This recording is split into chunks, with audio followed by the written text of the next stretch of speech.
Welcome to Galaxy Classes, where concepts become clear and learning becomes powerful. Hello students. तो चलिए आज की class एक बहुत ही इंटरेस्टिंग सवाल से शुरू करते हैं। ज़रा स्क्रीन पर देखिए, लिखा है can you read a picture. अब आप सोच रहे होंगे सर पढ़ना तो हम शब्दों को सेंटेंसेस को करते हैं, एक पिक्चर को उससे कैसे पढ़ सकते हैं? सवाल तो बिल्कुल आएगा दिमाग में, बट मैं आपसे एक प्रॉमिस करता हूं, इस लेसन के एंड तक आप सिर्फ तस्वीरों को देखेंगे नहीं, आप उन्हें पढ़ना सीख जाएंगे, उनके अंदर छुपी कहानी को समझना सीख जाएंगे, बिल्कुल एक किताब की तरह। तो रेडी हैं? चलिए देखते हैं कि हमारी आज की इस जर्नी का रोड मैप क्या है। पहले हम आर्ट को रीड करने का आइडिया समझेंगे, फिर हम इंडिया के एक महान आर्टिस्ट एसएच रजा के माइंड में एक डीप डाइव करेंगे। उसके बाद हम एक पूरी कम्युनिटी की धरोहर यानी गोंड आर्ट की खूबसूरत दुनिया में चलेंगे। फिर हम कुछ नए वर्ड सीखेंगे अपने वोकैबुलरी पावर अप में, और आखिर में सब कुछ रिवाइज करेंगे। तो लेट्स गेट स्टार्टेड। ओके, तो हमारा पहला स्टॉप है एक ऐसे आर्टिस्ट की दुनिया जिन्होंने इंडियन आर्ट को पूरी दुनिया में एक नई पहचान दी। हम बात करें सैयद हैदर रजा की। चलिए उनके आर्ट के जरिए उनके माइंड को, उनकी सोच को पढ़ने की कोशिश करते हैं। चलिए आराम से लाइन बाय लाइन इस चैप्टर को समझते हैं। पहली लाइन कहती है, Syed Haider Raza, popularly known as Raza, was a renowned Indian artist. मतलब सैयद हैदर रजा, जिन्हें लोग प्यार से रजा कहकर बुलाते थे, वो एक रेनाउंड इंडियन आर्टिस्ट थे। अब ये वर्ड रेनाउंड का क्या मतलब है? देखो, इसको ऐसे समझो, जैसे बॉलीवुड में अमिताभ बच्चन का नाम है, वैसे ही इंडियन आर्ट की दुनिया में रजा का नाम है। रेनाउंड मतलब बहुत ही फेमस, मशहूर, जिनका नाम बड़े अदब और इज्जत से लिया जाता है। तो सवाल ये उठता है कि आखिर उनकी पेंटिंग्स में ऐसा क्या खास था? ये स्लाइड ना हमें रजा की पेंटिंग के a sort of secret ingredients बता रही हैं।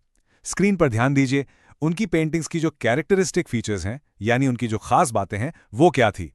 सबसे पहले सिंपल ज्योमेट्रिक शेप्स। सोचो, सर्कल, स्क्वायर, ट्राइंगल, कितनी सिंपल चीजें हैं, पर इन्होंने इन्हीं से जादू क्रिएट किया। फिर आते हैं स्ट्राइकिंग कलर कॉम्बिनेशंस। स्ट्राइकिंग यानी ऐसे पावरफुल वाइब्रेंट रंग जो आपकी आंखों को एकदम से कैच कर लें। और आखिर में कैप्टिवेटिंग कॉम्पोजिशंस, मतलब इन शेप्स और रंगों को इस तरह से अरेंज किया गया है कि आपकी नजर हटेगी ही नहीं, बिल्कुल मनमोहक।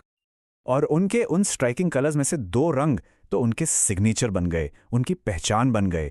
जैसा आप इन इमेजेस में भी देख सकते हैं, उन्हें नीले और नारंगी रंग से एक खास लगाव था, ब्लू एंड ऑरेंज। आप उनकी कोई भी पेंटिंग उठाकर देखिए, आपको कहीं ना कहीं ब्लू और ऑरेंज की एक खूबसूरत जुगलबंदी जरूर मिलेगी। अब एक बहुत बहुत इंपॉर्टेंट बात, ध्यान से सुनिएगा। None of his paintings depict life like human figures और copies of scenes from his environment. इसका मतलब उनकी पेंटिंग्स में आपको इंसान या पहाड़ या घर जैसी चीजें ऐसी नहीं दिखेंगी जैसी वो रियल लाइफ में होती हैं, क्योंकि his paintings belong to the abstract style of paintings. उनकी पेंटिंग का स्टाइल था एब्स्ट्रैक्ट। एब्स्ट्रैक्ट ये क्या होता है? Well, the book explains it beautifully. Such paintings are not inspired by any external factor. They originate when the artist tries to peep into his own inner mind. मतलब abstract painting किसी बाहर की चीज को देखकर कॉपी नहीं की जाती। वो तब पैदा होती है जब आर्टिस्ट अपने ही मन के अंदर झांकता है, अपनी फीलिंग्स को, अपने थॉट्स को पेंट करता है। It is the art of the inner world. तो ये बनता कैसे है? इमेजिन कीजिए, आर्टिस्ट एक खाली कैनवस के सामने है। They are made by arranging circles, triangles, squares, rectangles, lines, dots in different compositions. वो अलग अलग शेप्स को अरेंज करता है। फिर using effective techniques of applying paint, attractive colour combinations, paint करने के स्पेशल तरीके यूज करता है। और सबसे इंपॉर्टेंट, वो पेंटिंग में एक रिदम बनाता है, achieving balance in some places and creating imbalance in other places. कहीं पर बैलेंस तो कहीं पर थोड़ा सा इम्बैलेंस, जिससे खास इमोशन पैदा होता है। लेकिन क्या इसका मतलब ये है कि उनकी आर्ट का इंडिया से कोई लेना देना नहीं था? बिल्कुल नहीं। Raza found his paintings through his study of Indian art and its heritage, cultural context and philosophy. भले ही उनकी पेंटिंग एब्स्ट्रैक्ट थी, उनकी इंस्पिरेशन, उनकी पेंटिंग्स की आत्मा पूरी तरह से इंडियन थी। उन्होंने इंडियन आर्ट को, हमारी विरासत को, हमारे कल्चर और हमारी फिलॉसफी यानी दर्शन शास्त्र को गहराई से स्टडी किया था। उनकी आर्ट मॉडर्न थी, पर उसकी जड़ें वो इंडियन ही थी। और इसका असर उनकी पेंटिंग्स में साफ दिखता है। His pictures seem to radiate peace and life at the same time. Radiate करने का मतलब है फैलाना, जैसे सूरज रोशनी रेडिएट करता है। तो उनकी पेंटिंग्स को देखकर ऐसा लगता है जैसे उनसे शांति और जिंदगी दोनों एक साथ निकल रही हों। और इससे हमें समझ आता है कि the painting is a visible form of very deep thought. ये पेंटिंग सिर्फ रंग और शेप्स नहीं है, बल्कि एक बहुत गहरी सोच का विजिबल फॉर्म है जिसे हम देख सकते हैं। सच तो यह है कि very few abstract paintings communicate with the viewers as much as Raza's do. बहुत कम एब्स्ट्रैक्ट पेंटिंग्स ऐसी होती हैं जो देखने वाले से इतनी बातें करती हैं जितनी रजा की पेंटिंग्स करती हैं। तो चलिए इस महान आर्टिस्ट की लाइफ जर्नी को एक कहानी की तरह देखते हैं। ये कहानी शुरू होती है मध्य प्रदेश के एक छोटे से गांव से। सोच के देखिए, सिर्फ 12 साल की उम्र में ही बिगैन टू पेंट। फिर नागपुर और मुंबई के best art school the J school of art में पढ़ाई की। उनका टैलेंट उन्हें फ्रांस तक ले गया, जहां वो आगे पढ़ने गए और फिर वहीं सेटल हो गए। उनकी वाइफ भी फ्रेंच थी और उनके टैलेंट को इंडिया ने भी पूरी तरह से पहचाना। He was honoured with all the 3 Padma awards, Padma Shri, Padma Bhushan and Padma Vibhushan. देश के तीनों सबसे बड़े सिविलियन अवार्ड से उन्हें सम्मानित किया गया। और 94 साल की उम्र में this great artist passed away on 23 जुलाई 2016। पर अपनी आर्ट वो हमेशा के लिए छोड़ गए। अपनी लाइफ के आखिरी सालों में उनकी पेंटिंग्स एक नया और भी गहरा मोड़ ले रही थीं। With all the awards and honours, his paintings were exploring a spiritual, metaphysical path. उनकी पेंटिंग्स अब सिर्फ सुंदर नहीं, बल्कि स्पिरिचुअल यानी आध्यात्मिक और मेटाफिजिकल यानी ऐसी बातों पर फोकस कर रही थीं जो फिजिकल वर्ल्ड से परे हैं। ग्रेजुअली द बिंदु और point came to be the core of his paintings. और स्पिरिचुअल जर्नी का सेंटर पॉइंट बना बिंदु। बिंदु यानी सिर्फ एक डॉट नहीं, ये शून्य है, the point of absolute silence. ये वो सोर्स है जहां से सब कुछ शुरू होता है और जहां सब कुछ आकर मिल जाता है। उनके लिए ये पूरे यूनिवर्स का सिंबल बन गया था। रजा ने खुद अपने काम के बारे में क्या कहा, चलिए उन्हीं के शब्दों में सुनते हैं। My work is my own inner experience and involvement with the mysteries of nature and form which is expressed in colour, line, space and light. वो कहते हैं, मेरा काम मेरा अपना अनुभव है। प्रकृति के रहस्यों के साथ मेरा जो जुड़ाव है उसे मैं रंगों, लकीरों, स्पेस और रोशनी के जरिए एक्सप्रेस करता हूँ। कितनी गहरी बात है ना? आर्ट उनके लिए अपनी इनर फीलिंग्स को एक्सप्रेस करने का एक मीडियम था। और ये मीडियम जरूरी क्यों है? Sometimes an artist's thoughts appear to be too complex or even complicated when they are expressed through words. कभी-कभी आपके मन में ऐसी फीलिंग्स आती हैं जिन्हें आप शब्दों में नहीं बता सकते। आर्टिस्ट के साथ भी यही होता है। For him, the effective medium of communication is his work, his paintings. इसलिए उनके लिए कम्युनिकेशन का, अपनी बात कहने का सबसे सच्चा तरीका उनका काम है, उनकी पेंटिंग्स हैं। Raza had great creativity. His paintings are very expressive. और वो अपने पीछे a legacy of sensitive paintings छोड़ गए, एक ऐसी विरासत जिसे हम आज भी पढ़ और समझ सकते हैं। तो अभी हमने एक इंडिविजुअल आर्टिस्ट के माइंड की जर्नी की, राइट? अब हम अपनी जर्नी को आगे बढ़ाते हैं और एक आर्टिस्ट से एक पूरी कम्युनिटी की आर्ट की तरफ चलते हैं। Let's explore the beautiful and vibrant world of Gond art. Screen पर देखिए, Gond art is a tribal art. ये एक आदिवासी कला है। It has been developed and preserved by the Gond tribal people residing largely in the Madhya Pradesh, Maharashtra, Telangana, Andhra Pradesh and Odisha states of India. इसे गोंड आदिवासी लोगों ने बनाया है और सदियों से संजोया है। उनकी कहानियों और माइथोलॉजी से पता चलता है कि they have lived in India for thousands of years even before the other inhabitants came here. सोचो, वो यहाँ हजारों सालों से रह रहे हैं, बाकी लोगों के आने से भी पहले। तो ये आर्ट उनकी जमीन से उनके गहरे रिश्ते को दिखाती है। इस आर्ट की शुरुआत कैसे हुई?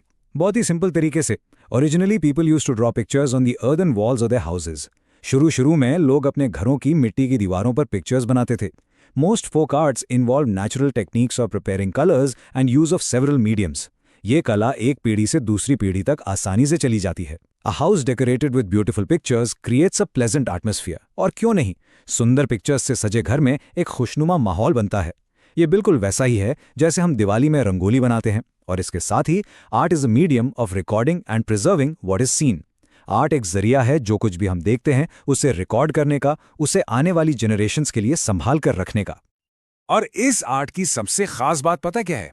इन folk arts you yourself prepare the canvas, the surface on which to draw and the colours with which you draw. Folk art में आर्टिस्ट अपना कैनवस और अपने रंग सब कुछ खुद बनाता है। इसलिए creating folk art is a very enriching experience. ये एक बहुत ही समृद्ध करने वाला अनुभव होता है। और रंग कहाँ से आते थे? किसी आर्ट शॉप से नहीं, बल्कि सीधे नेचर से। Soils of different shades, the juice of plants, leaves, tree bark, flowers, fruits and even things like coal and cow dung. अलग अलग रंग की मिट्टी, पौधों का रस, पत्ते, फूल, फल, यहां तक कि कोयले और गोबर से भी वो रंग बना लेते थे। कैन यू इमेजिन कितना क्रिएटिव प्रोसेस है ये? गोंड आर्ट का असली जादू उसकी डिटेल्स में छुपा है। स्क्रीन पर इन दो इमेजेस को देखिए, एक लेफ्ट में है, एक राइट में। In the Gone style of art, we see that the outlines may vary a little from artist to artist, but the designs that fill it make the whole picture look lively and attractive. Left वाली image में एक simple सा outline है, आम सा लग रहा है। लेकिन अब राइट वाली इमेज देखिए, उसी आउटलाइन के अंदर कितने सुंदर इंट्रिकेट डिजाइन्स भरे हुए हैं। यही तो गोंड आर्ट की पहचान है। ये डिजाइन्स ही पिक्चर में जान डाल देते हैं, उसे जिंदा बना देते हैं। तो इस स्टाइल को बनाते कैसे हैं? The designs include simple textures achieved using dots, straight lines, dotted lines, curvy shapes and circles. ये डिजाइन्स बहुत सिंपल चीजों से बनते हैं, जैसे डॉट्स, सीधी लाइंस, डॉटेड लाइंस, घुमावदार शेप्स और सर्कल्स। इन्हीं सिंपल पैटर्न्स को रिपीट कर करके वो इतने कॉम्प्लेक्स और सुंदर डिजाइन्स बना लेते हैं। और हाँ, special attention is given to the choice of various colors so that the total effect is amazing and beautiful. रंगों को भी बहुत ध्यान से चुना जाता है ताकि पूरी पेंटिंग का असर शानदार हो। तो एक आखिरी सवाल, ये कला आखिर शुरू किसने की? In today's age of commercialization, many men have taken up Gond art. आज जब ये आर्ट कमर्शियल हो गई है तो बहुत से आदमियों ने इसे अपना लिया है। But the roots of folk arts probably lie in women's daily chores, like cleaning and decorating the house, dealing with natural colors in the course of cooking, and in their leisure time activities. लेकिन इसकी जड़ें, इसकी शुरुआत शायद औरतों के रोजमर्रा के कामों से जुड़ी हैं, जैसे घर साफ करना, उसे सजाना, खाना बनाना। तो हम कह सकते हैं कि इस खूबसूरत आर्ट की जड़ें हमारे घरों की औरतों के रोजमर्रा के कामों में उनकी क्रिएटिविटी में छुपी हैं। वाह, हमने दो बिल्कुल अलग तरह की आर्ट फॉर्म्स को समझा। एक इंडिविजुअल आर्टिस्ट की आध्यात्मिक खोज और दूसरी एक कम्युनिटी की जमीन से जुड़ी विरासत। इनको समझने के लिए हमने बहुत से नए इंग्लिश वर्ड्स देखे। चलिए अब उन वर्ड्स पर अपनी पकड़ मजबूत करते हैं हमारे वोकैबुलरी पावर अप सेक्शन में। डोंट वरी, ये बहुत आसान होने वाला है। चलिए अब कुछ इंपॉर्टेंट शब्दों पर नजर डालते हैं। इस स्क्रीन पर आपको इस लेसन के सारे इंपॉर्टेंट वर्ड्स और उनके हिंदी मीनिंग्स मिल जाएंगे। फॉर एग्जाम्पल, रेनाउंड यानी मशहूर, या फिर एब्स्ट्रैक्ट यानी अमूर्त, ऐसी चीज जिसका कोई आकार ना हो। और एक और, हेरिटेज यानी विरासत। मेरी आपसे रिक्वेस्ट है कि आप इस वीडियो को यहाँ पॉज करें और इन सारे शब्दों को अपनी नोटबुक में आराम से लिख लें। बिलीव मी, ये आपके बहुत काम आएंगे। तो चलिए इस पूरी अमेजिंग जर्नी को जल्दी से रिकैप करते हैं। हमने सच के रजा के एब्स्ट्रैक्ट आर्ट से लेकर गॉन कम्युनिटी के वाइब्रेंट फोक आर्ट तक का सफर तय किया। हमने देखा कि आर्ट कैसे इनर फीलिंग्स और कम्युनिटी ट्रेडिशंस दोनों को एक्सप्रेस कर सकती है। तो अब जब भी आप कोई आर्ट देखें, उसे रीड कैसे करें? इन 4 सिंपल स्टेप्स को फॉलो कीजिए। Step 1, observe. ध्यान से देखिए, क्या शेप्स हैं, क्या कलर्स हैं। Step 2, feel. खुद से पूछिए आपको कैसा महसूस हो रहा है। Step 3, know the story. उसके पीछे की कहानी जानिए, आर्टिस्ट कौन है या कम्युनिटी कौन सी है। और स्टेप 4, सबसे important, create your own meaning. याद रखिए, आर्ट आपसे बात कर रही है, आपके लिए उसका क्या मतलब है, यही असली मायने रखता है। और हमेशा याद रखिएगा, art is a journey both into the artists mind and into the heart of a culture. कला एक सफर है जो हमें एक आर्टिस्ट के मन के अंदर भी ले जाती है और एक पूरे कल्चर के दिल तक भी पहुंचाती है। तो अगली बार जब आप किसी पेंटिंग या फोक आर्ट को देखें तो उसे सिर्फ देखिए मत, उसे पढ़िए, उसे महसूस कीजिए। This lesson was brought to you by Galaxy Classes, created only for study and concept clarity. Like, share, subscribe, and press the bell icon for further notifications.